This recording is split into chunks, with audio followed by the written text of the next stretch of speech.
Hello बच्चों, question पूछो में आपका फिर से स्वागत है और मेरा नाम है विशाल गंगवार। मैं हूं आपका मैथ्स टीचर। तो बेटा आज हम क्या पढ़ने वाले हैं? आज हम पढ़ने वाले हैं, आज सॉल्व करने वाले हैं अपनी एनसीईआरटी प्रश्नावली 1.1। बोर्ड पे दिख रहा है ना आपको एनसीईआरटी प्रश्नावली। बेटा एनसीईआरटी किताब आप सभी लोगों ने देखी होगी, आई होप सो देखी है ना। चलिए अच्छी बात है, देखी है। तो नहीं देखी होगी तो मैं आपको एक बार दिखा भी दूंगा कि आपको पता रहे कि एनसीईआरटी किताब कौन सी है। ठीक, तो बेटा ये आपकी एनसीईआरटी बुक। अब इसका पहला सवाल क्या है कि क्या शून्य एक परिमेय संख्या है? पहला सवाल है हमारे पास, क्या शून्य एक परिमेय संख्या है? तो बताइए भाई, क्या शून्य एक परिमेय संख्या? अरे जल्दी बोलो। बताया हूं यार, करवाया हूं ये सवाल, मैं पहले ही करवा चुका हूं। यहां एक्सरसाइज में बाद में, प्रश्नावली में बाद में आया है। ये सवाल तो पहले ही हल करवा चुका हूं, ध्यान करो। क्या शून्य एक परिमेय संख्या है? तो परिमेय संख्या क्या होती है पहले तो ये बताओ। जो पी बटा क्यू के रूप में लिखी जा सके, जहां पे पी और क्यू दोनों क्या हो? पूर्णांक हो, और क्यू 0 के बराबर ना हो। ठीक, उसके आगे इन्होंने पूछा कि क्या आप इसे p बटा क्यू के रूप में लिख सकते हैं जहां p और q पूर्णांक हो और q नॉट इक्वल टू 0, मतलब q 0 के बराबर ना हो। ओके, तो भाई सिंपल है, परिमेय संख्या होगी तो लिख लेंगे, नहीं होगी तो नहीं लिख पाएंगे। तो ध्यान करो, क्या शून्य एक परिमेय संख्या है? तो बिल्कुल बेटा है या नहीं है? जल्दी से बोलो, जल्दी से बोलो यार। है बिल्कुल है सर। तो मैं आपको बता दूं, हाँ आंसर है आपका, जो उत्तर है क्या है? हाँ, शून्य एक परिमेय संख्या लिख लीजिएगा। क्यों? अब इसको अगर मैं आप लिख लीजिएगा, हाँ शून्य एक परिमेय संख्या है। ठीक, अब उसका क्या है, क्या आप इसे p बटा क्यू के रूप में लिख सकते हैं? क्या इसे आप p बटा क्यू के रूप में लिख सकते हो? अरे बिल्कुल लिख सकते हैं। ध्यान करो, चाहूं तो मैं 0/1 लिख सकता हूं, तो बोल देना बिल्कुल इसे हम लिख सकते हैं, 0/1 लिख दें। तो क्या, ध्यान से देखो, p और q दोनों क्या हो गए? पूर्णांक हो गए, और q 0 के बराबर नहीं है। p 0 के बराबर हो जाए कोई फर्क नहीं पड़ता, बस नीचे वाला जो हर होता है वो 0 के बराबर नहीं होना चाहिए। बस आपको इतनी सी बात समझनी है। क्लियर है? नहीं क्लियर है कि हर 0 के बराबर? क्योंकि बेटा अगर मान लो ऊपर कोई संख्या लिखी, मतलब 3/0, तो बेटा 3/2 लिखा, इसका मतलब होता है कि 3 को मैंने 2 भागों में विभाजित किया। लेकिन 3/0 का मतलब क्या है कि 3 को 0 भागों में विभाजित करेंगे, तो इसका कोई मतलब ही नहीं होता। ये बेटा अपरिभाषित है। ओके, किसी को भी अगर हम 0 से भाग देते हैं तो वो अपरिभाषित होता है। वो आज तक बड़े बड़े जितने हमारे गणितज्ञ हो गए ना, वो एक भी किसी ने भी नहीं बता पाया कि हाँ भाई किसी को अगर हम 0 से भाग दें तो क्या मिलेगा। आप मत बता देना, क्योंकि बहुत सारे बच्चे बोलते हैं कि बेटा क्या बताया कि 3/0 बराबर 0, ऐसा लिखते हो ना, तो बेटा बता दें ये गलत है। ध्यान रखिएगा, समझ में आ रहा नहीं आ रहा? इसीलिए परिमेय संख्या क्या होती हैं? जिनके जो p बटा क्यू के रूप में लिखी जा सके, जहां पे p और q पूर्णांक हो और q 0 के बराबर ना हो। क्योंकि अगर q 0 हो गया तो बेटा वो संख्या अपरिभाषित हो जाएगी। समझ में आ गया? तो सिंपल, अगर यहां देखें तो फिर से देख लिया हमने, क्या देखा? ये 0/1 के रूप में लिख गया। तो हम कह सकते हैं कि हाँ, हम शून्य को p बटा क्यू के रूप में लिख सकते हैं। मान लो हमने 0/1 लिखा, जहां पे 0 और 1 दोनों पूर्णांक है नहीं है, और हमारा जो ये था 1 0 के बराबर भी नहीं है। ये बेटा जो चिन्ह होता है, जैसे ये होता है बराबर का, तो ये के बराबर नहीं है। क्लियर है? नहीं क्लियर है? नॉट इक्वल टू बोलते हैं इसे। ओके, बराबर नहीं है का चिन्ह है ये। ठीक, तो ये बेटा 1 0 के बराबर भी नहीं है। दिख रहा नहीं दिख रहा? तो इस तरीके से ये हो गया पहला सवाल। पहला सवाल समझ में आ गया आपको? आई होप सो, मतलब आ गया होगा, मेरे अंदाजा मुझे लग रहा है कि आपको आ गया। चलिए, तो बहुत अच्छी बात है। अगले सवाल पे आते हैं बेटा। अगला सवाल क्या है? अगला सवाल इससे पहले पिछली क्लास में जो मैंने डिस्कस करवाया था, इससे पिछली क्लास में जो भी मैंने पढ़ाया था उसी पे आधारित है। और सवाल क्या है कि 3 और 4 के बीच में 6 परिमेय संख्याएं ज्ञात कीजिए। क्या लगता है 6 परिमेय संख्याएं ज्ञात करनी है? बहुत ही साधारण सा सवाल है। अरे कर लोगे ना यार, सच बताओ? हो जाएगा? हो जाएगा सर, तो कर लीजिए जल्दी से बेटा। क्या होगा? 3 और 4 के बीच में 6 परिमेय संख्या याद करें तो हम क्या करेंगे? 6 करनी है तो n बराबर 6 दे रखा है। क्या दे रखा है भाई? n बराबर 6। तो बेटा क्या करो, n + 1 किया तो ये 6 + 1 आया, ये हो गया 7। हो गया नहीं हो गया? किसके बीच में करनी है? 3 और 4 के बीच में। तो बेटा संख्याएं लिखो, तो 3 लिखी हमने। अब क्योंकि नीचे कुछ नहीं है तो नीचे 1 मान लेंगे। बेटा किससे गुणा करनी है? जो भी n + 1 आया वो 7 से गुणा कर दो। मतलब जो संख्या है उसके अंश और हर में जितनी संख्या निकालनी हो, जितनी भी परिमेय संख्या ज्ञात करनी हो, उसमें 1 जोड़ के गुणा कर दो। आप कर दिया तो क्या आ गया? ये आ गया 21/7। ठीक, अगला हमारे पास क्या है? अगला हमारा 4 था, 4/1 लिखा, यहां भी 7 से गुणा किया, यहां भी 7 से गुणा किया। क्या आ गया? 28/7। क्या हो गया जरा ध्यान से देखो बेटा, 21/7 और 28/7 के बीच में क्या लगता है, 6 परिमेय संख्या ज्ञात हो जाएंगी। देखो 22/7, 23/7, 24/7, 25/7, 26/7 और 27/7। 1 2 3 4 5 6 आ गई, नहीं आ गई? इसीलिए आपको ध्यान रखना है कि आपको एक जोड़ना है। एक जोड़ते क्यों है? जिससे कि उनके बीच उतनी संख्या हमें प्राप्त हो सके। क्लियर है नहीं क्लियर है? अरे समझ में आ रहा है बालक? ओके, कहीं कहीं ज्यादा मिल जाएंगी तो आपको जितनी चाहिए उतनी लिख लो, बाकी छोड़ दो। क्लियर है? ठीक है सर, समझ में आ गया। तो ये रहा बेटा इसका हल। ठीक, बहुत छोटा सा हल है। तो ये इसके बीच की परिमेय संख्याएं हैं। क्लियर है? लिख लीजिएगा, ये 3 और 4 के बीच की 6 परिमेय संख्याएं ये हो गई हमारी। क्लियर है नहीं क्लियर है? अगला सवाल हमारे पास क्या है भाई, देखो तो बेटा 3/5 और 4/5 के बीच 5 परिमेय संख्याएं ज्ञात कीजिए। 3/5 और 4/5 के बीच 5 परिमेय संख्याएं ज्ञात कीजिए। तो मैं आपको बता दूं बेटा कि 3/5 और 4/5 के बीच जो 5 परिमेय संख्याएं ज्ञात करनी है वो कैसे होंगी ये भी देख लीजिए भाई। आइए समझ लेते हैं। तो बेटा ध्यान से देखो, इनका हर बराबर है तो बस तो कुछ करना नहीं होता। जितनी संख्याएं ज्ञात करनी हो, जैसे यहां 5 ज्ञात करनी, कितनी करनी है 5, तो बेटा क्या करो, n बराबर 5 हो जाएगा। अरे जल्दी से बोलो, करके आए हो ना ये सवाल? नहीं करके आए हो? नहीं करके आओ तो जल्दी से पहले क्या करो, पहले वीडियो पॉज करो, पहले ट्राई करो बेटा, क्योंकि समझो जितना जरूरी समझना होता है उससे कई ज्यादा जरूरी सवाल को खुद ट्राई करना होता है बेटा, क्योंकि मैथ है, ये गणित है। ये कोई रटने का सब्जेक्ट नहीं है कि हाँ हम पढ़ा देंगे, आप पढ़ लेंगे, आप याद कर लेंगे, हो जाएगा। यहां पे बेटा चाहिए होती है प्रैक्टिस। क्या चाहिए होती है? प्रैक्टिस। आप कितना अभ्यास कर रहे हैं इसका, ये महत्वपूर्ण है। और अभ्यास करेंगे तभी हो पाएगा गणित। समझ में आ रहा नहीं आ रहा है? मैंने पहले ही दिन बोला था सिखा गारंटी मैं दूंगा, लेकिन एक शर्त, आप वादा आपको भी करना पड़ेगा कि जो जो बोलूंगा वो करेंगे। तो पहले बेटा ये सारे सवाल अपने आप ट्राई करके आया करो।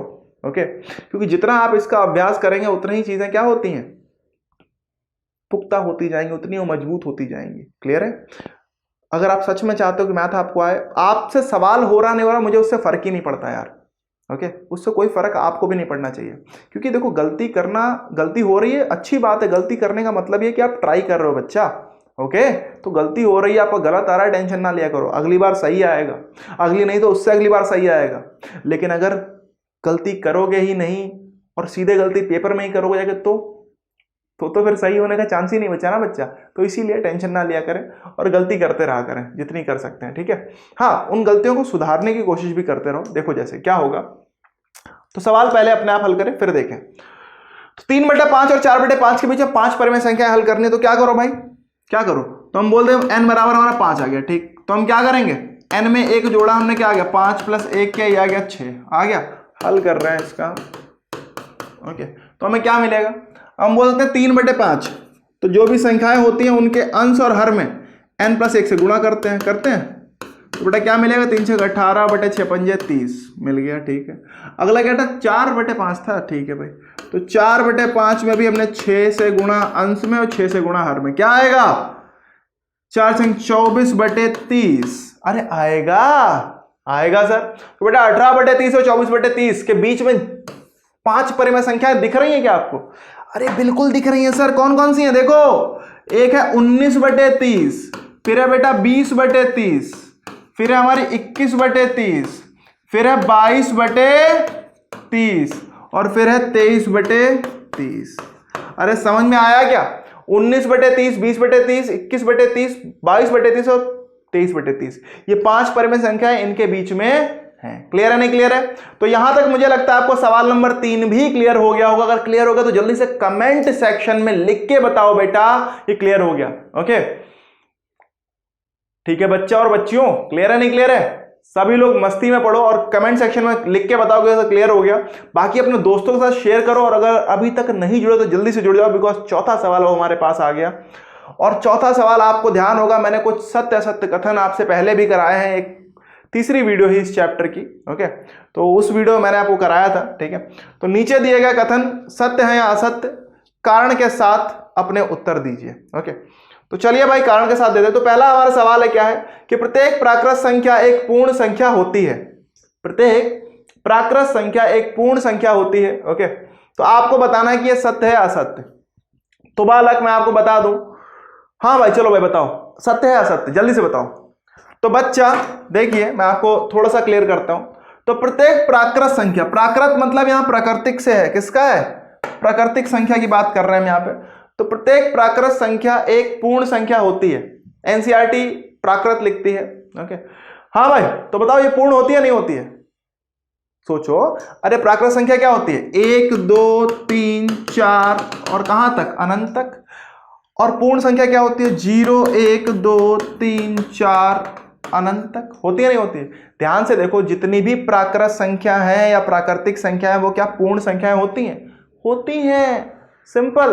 तो लिख देना, क्योंकि प्राकृत संख्या जो हमारी थी वो n बराबर ये इतना होता है, ठीक, और पूर्ण संख्याएं ये होती हैं 0 से।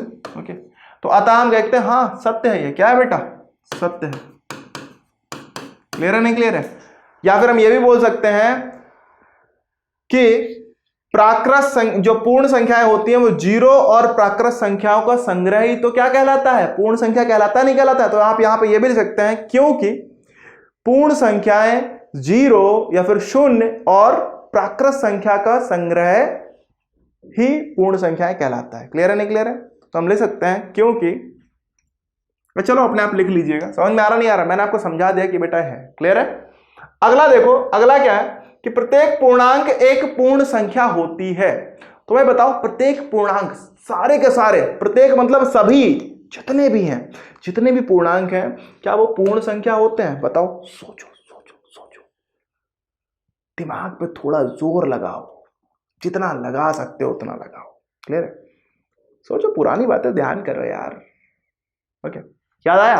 अब जरा ध्यान से देखो, कितने लोगों को लग रहा सत्य है, कितने लोगों को, अरे बालक थोड़ा सा हिल गए हो तुम, गलत हो गए हो। क्यों, ध्यान से देखो बच्चा, माना मैंने लिखा 1, तो 1 हमारी पूर्णांक भी है और 1 हमारा पूर्ण संख्या भी है। मैंने लिखा 2, ये भी सही, मैंने लिखा 0, ये भी सही, मैंने लिखा 3 4, जो भी लिखा सब सही है। लेकिन मेरे बच्चे एक बात बताओ बालक, मान लो ये लिखा 3 4, ठीक है भाई, 0 लिखा यहां तक भी सही था, लेकिन इससे पीछे की जो संख्याएं हैं क्या थी, जो भी हमारे ऋणात्मक पूर्णांक होते हैं, ध्यान है नहीं ध्यान है,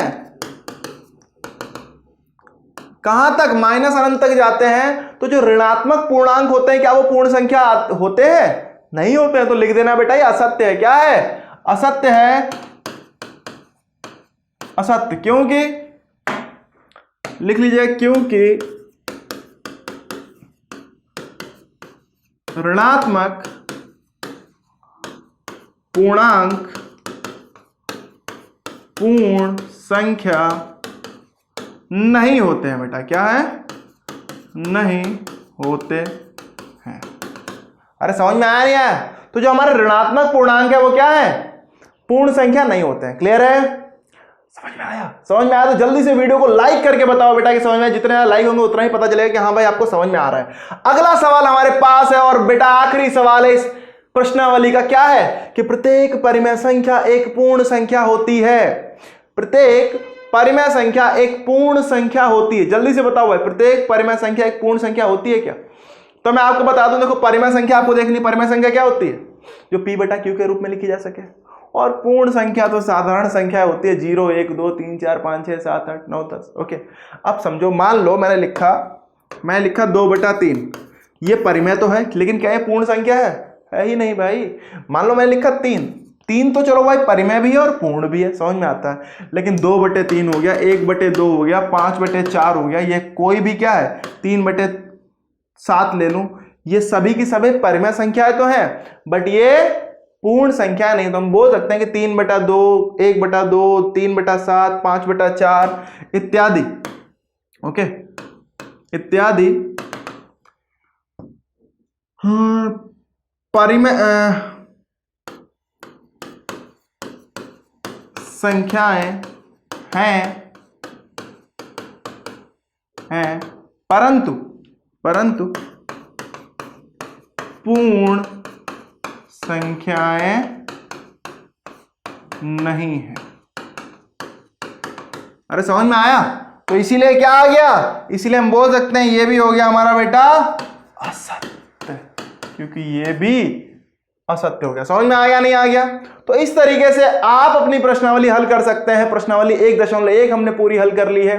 अब अगली क्लास में हम मिलने वाले हैं और हम क्या करने वाले हैं, वहां पे हम अपरिमेय संख्या को निरूपित करने वाले हैं संख्या रेखा पर। संख्या रेखा याद है ना?